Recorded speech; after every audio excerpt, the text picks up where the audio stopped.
नमस्कार, मैं हूं कपिल चौधरी। आप देख रहे हैं खबर टुडे न्यूज़। हादसों की हकीकत जो आपका पसंदीदा प्रोग्राम है, इसको लेकर के फिर मैं एक बार आपके सामने हाजिर हूं। एक चीज़ के लिए माफ़ी चाहूँगा क्योंकि अभी कई दिन पहले कुछ दिन छूट गए थे जिसमें प्रोग्राम नहीं हो पाया था क्योंकि मैं थोड़ा सा बिजी था, बाहर था। और लेकिन अब ये कंटिन्यू रहेगा और आप सब लोगों का जो प्यार है वो लगातार हमें मिल रहा है और लगातार इसी तरह से मिलता रहे। तो ये हादसों की हकीकत में ये कहानी ऐसे सीरियल किलर की है जिसकी हवानियत सुनकर जज की भी रूह काँप गई थी। वो जज जिसने ना जाने कितनी खतरनाक मुजरिमों को आंखों के सामने देखा होगा, उन मुजरिमों को कड़ी सज़ा भी दी होगी, लेकिन जब इस सीरियल किलर के सामने मामले की सुनवाई हुई तो गुस्से में जज ने ऐसी सज़ा सुनाई कि दुनिया दंग रह गई। इस सज़ा की पूरी दुनिया में चर्चा होने लगी। दरअसल 100 बच्चों से रेप के बाद उनका बेरहमी से कत्ल करने वाले सीरियल किलर को भी जज ने उसी तरह से, उसी खौफनाक तरीके से सज़ा देने का ऐलान किया। अदालत ने अपने फैसले में कहा कि जिस तरह जावेद ने 100 बच्चों की गला दबाकर बेरहमी से हत्या की है, उसी तरह से उसे भी मौत की सज़ा दी जाए। उसी तरह से बेरहमी से उसका गला 100 बार घोटा जाए, ठीक वैसे ही जैसे उसने मासूम बच्चों का गला जंजीर से घोट दिया था और उनको मौत की घाट उतार दिया था। फिर उसी तरह से इस सीरियल किलर के लाश के भी कम से कम 100 टुकड़े किए जाएँ, जैसे बच्चों के शवों के जो बच्चे थे जिनका कत्ल करने के बाद ये उनके शवों के टुकड़े करता था, इसी तरह से इसकी जो बॉडी है उसके भी 100 अलग अलग पार्ट किए जाएँ। इसके बाद उन टुकड़ों को तेजाब में गलाया जाए जैसे वो सीरियल किलर करता था। अब इस फैसले के बाद दुनिया भर में अदालत पर सवाल खड़े होने लगे कि क्या आज भी ऐसी खौफनाक सज़ा दी जा सकती है। आखिरकार दुनिया भर में सवाल उठने जाने पर इस सीरियल किलर की सज़ा को लेकर कोर्ट को अपना फैसला बदलना पड़ा। फिर उस सीरियल किलर को फांसी की सज़ा देने का ऐलान हुआ। आज की क्राइम की कहानी में उसी सीरियल किलर जावेद इकबाल की रोंगटे खड़े कर देने वाली कहानी, ये कहानी है दिसंबर 1999 में आए गुमनाम खत से शुरू हुई थी।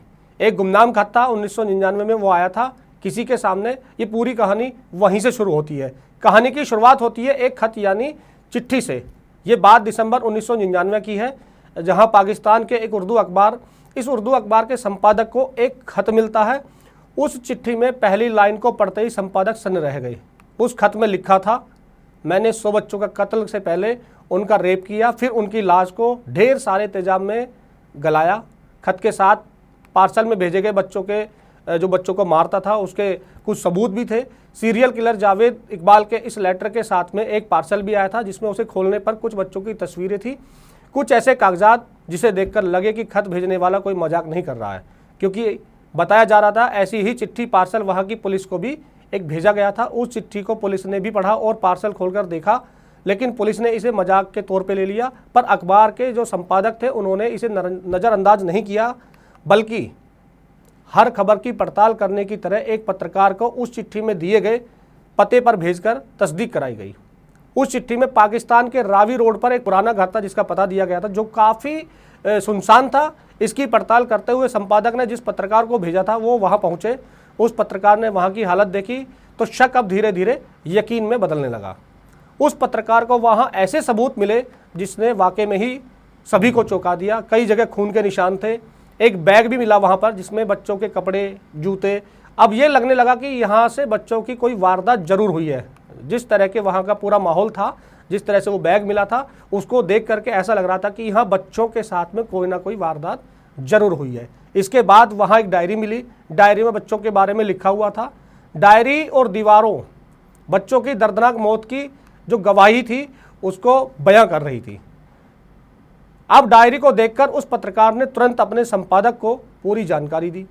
ये भी बताया कि चिट्ठी में जो बातें लिखी हैं वो पूरी तरह सच लग रही हैं, क्योंकि यहाँ कई बच्चों के कत्ल हुए हैं। ये सुनते ही संपादक ने तुरंत इस बारे में पुलिस को जानकारी दी। इसके बाद पुलिस ने इस मामले को गंभीरता से लिया और पड़ताल करने पर उसी जगह पर पुलिस पहुंची। अब पुलिस की मौजूदगी में वहाँ खोजबीन शुरू की गई। तब वहाँ पहले 2 बच्चों के कंकाल मिले।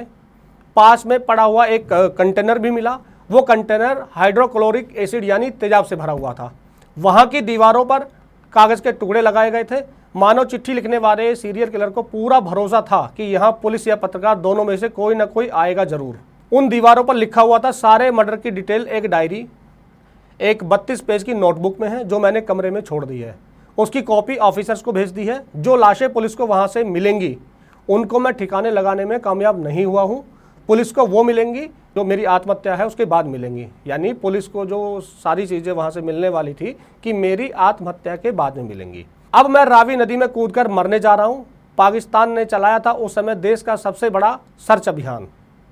जिस समय यह घटना हुई थी उस समय पाकिस्तान ने एक बहुत बड़ा सर्च अभियान चलाया था, और जब वहाँ पर सारी चीज़ें सामने आई थी, सारे सबूत सामने आए थे, एक डायरी मिली थी, तो उसमें जो सीरियल किलर था उसने ये भी लिखा था कि अब मैं रावी नदी में कूदकर अपनी जान दे रहा हूँ। यानी मेरी मौत के बाद में पुलिस को या पत्रकार जो भी वहाँ लोग पहुँचेंगे उनको ये चीज़ें सबसे बाद में मिलेंगी। अब ये लाइनें पढ़ते ही पुलिस उसे दबोचने के लिए रावी नदी की तरफ भागी, लेकिन वहाँ कोई नहीं मिला। पुलिस ने काफ़ी देर तक तलाश की। इसके बाद सैकड़ों की संख्या में पुलिस फोर्स बुलाकर उसकी तलाशी शुरू की गई। कहा जाता कि उस समय सीरियल किलर को पकड़ने के लिए पाकिस्तान पुलिस ने उस साल का सबसे बड़ा सर्च ऑपरेशन चलाया था, लेकिन फिर भी उस तक नहीं पहुंच सकी। फिर एक दिन अचानक उसी उर्दू अखबार के दफ्तर में एक शख्स पहुंचता है। हल्की दाढ़ी थी, हल्की मूछें, आंखों पर चश्मा लगाए, उम्र लगभग 44-45 साल के आसपास की थी। इस शख्स ने अखबार को अपना परिचय दिया, अपना नाम बताया, जावेद इकबाल। फिर बोला, मैं वही हूँ जिसने लेटर भेजकर 100 बच्चों को मारने की बात कही थी। फिर उसने अखबार के संपादक से कहा कि वो आत्मसमर्पण करने के लिए आया है। अब इधर जावेद इकबाल का इंटरव्यू शुरू हुआ और उधर पुलिस को सूचना मिलते ही मौके पर पहुंची अखबार के दफ्तर जो है पुलिस पहुंच गई थी।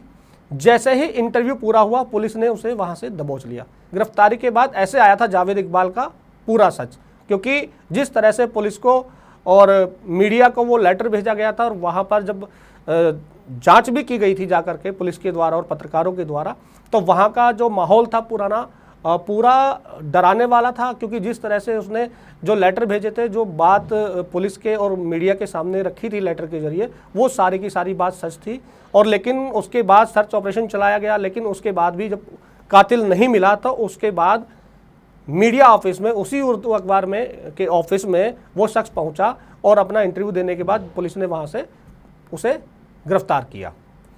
अब पुलिस को बहुत बड़ी चुनौती का सामना करना था कि आखिर यही वही इकबाल है या कोई और, इसने किन बच्चों को मारा है और क्यों मारा है, सिर्फ बच्चों को मारने की वजह क्या है, ये सब कुछ पुलिस के लिए एक बड़े सवाल थे। लिहाजा पुलिस अब उन पन्नों की एक एक करके परतें खोलने लगी जिनमें न जाने कितने बच्चों की चीखें दबी हुई थी और न जाने कितने बच्चों के सपने जिंदा दफन हो गए थे। पुलिस ने जब उससे पूछताछ शुरू की, उसकी पहली लाइन यही थी, मैं जावेद हूँ, मेरा नाम जावेद इकबाल है, 100 बच्चों को मारने वाला मैं कातिल हूँ। इस दुनिया से नफरत है मुझे अपने किए पर कोई शर्म नहीं है। मैंने जो सोचा था अब उसे पूरा कर लिया, इसलिए मैं मरने को तैयार हूँ। मैं माफ़ी नहीं मांगूंगा। मैंने 100 बच्चों को मारा है। 20 साल की उम्र में झूठे रेप केस में मुझे दरिंदा बना दिया। पुलिस ने उससे पूछा कि तुमने बचपन से ही ऐसा करे, तब उसने जावेद इकबाल ने कहा ऐसा नहीं है, मेरा जन्म 1956 में हुआ था। मैं बचपन से बहुत ही साधारण इंसान था, वैसे ही जैसे दूसरों को लगता है या दूसरे लोग हैं। मेरा भी परिवार था, मेरी भी प्यारी माँ थी, वो भी मुझे बहुत प्यार करती थी। ऐसे में पुलिस ने सवाल किया, जब सब कुछ ठीक था तो फिर बच्चों को क्यों मारा, आखिर इसके पीछे क्या वजह थी। यही वो सवाल था जो जावेद इकबाल की ज़िंदगी का पूरा सच सामने लाने वाला था। इस सवाल का जवाब देते हुए जावेद थोड़ा भावुक हुआ और फिर जवाब देने लगा। उसने पुलिस को बताया, ये उस समय की बात थी जब वो 20 साल का होने वाला था। उसी समय पुलिस ने उसे गिरफ्तार कर लिया। उस पर रेप का इल्ज़ाम लगाया गया था, लेकिन वो रेप पूरी तरह से झूठा था। उसने ऐसी घटना को अंजाम दिया ही नहीं था। अब बेटे को जेल की सलाखों के पीछे देखकर उसकी माँ परेशान हो गई, जेल से बाहर निकालने के लिए दिन रात जुट गई, लेकिन सफलता नहीं मिली। मैं जेल में रहा और मेरी माँ हर बार रोते हुए उसके आंसुओं को देखता था, लेकिन बदनसीबी ऐसी थी कि उसके आंसू को भी नहीं पहुँच पा रहा था। और एक दिन ऐसा भी आया जब बेटे के जेल से बाहर आने के इंतजार में माँ की मौत हो गई।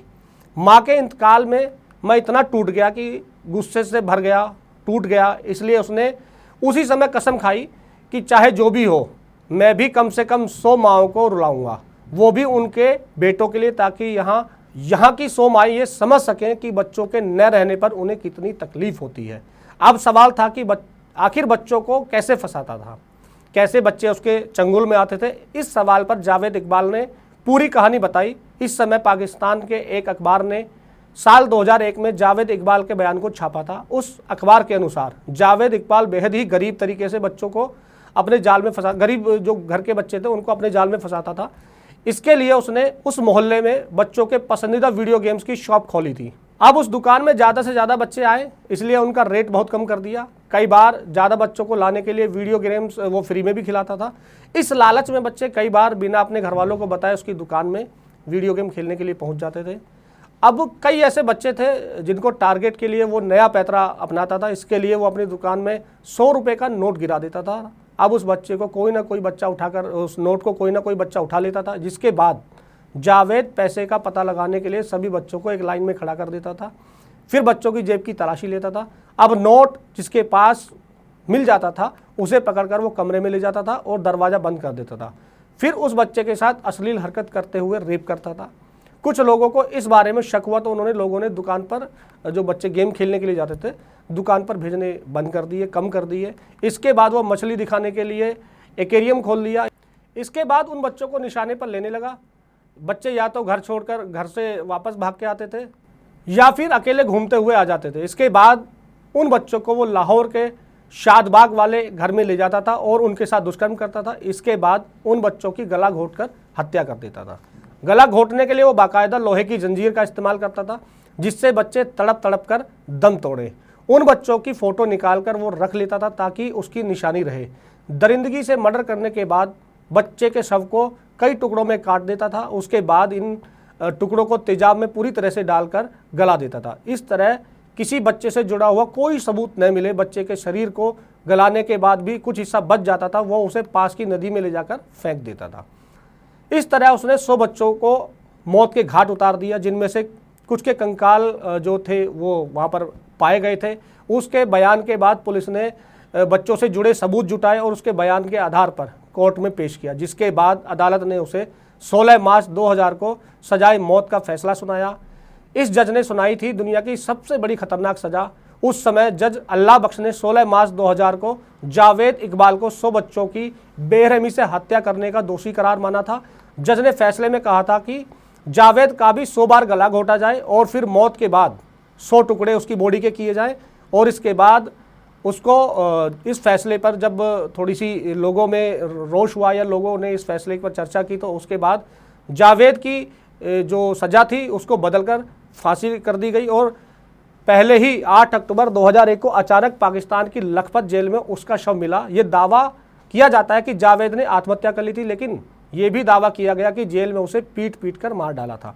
ये सवाल इसलिए किया जाता है क्योंकि उसका शव बेडशीट के सहारे छत पर लगी सरिया से लटक रहा था, हाथ पैर नीले पड़े थे, अचानक मुंह से खून निकल रहा था। सीरियल किलर के शरीर पर दर्जनों जख्म के निशान भी थे।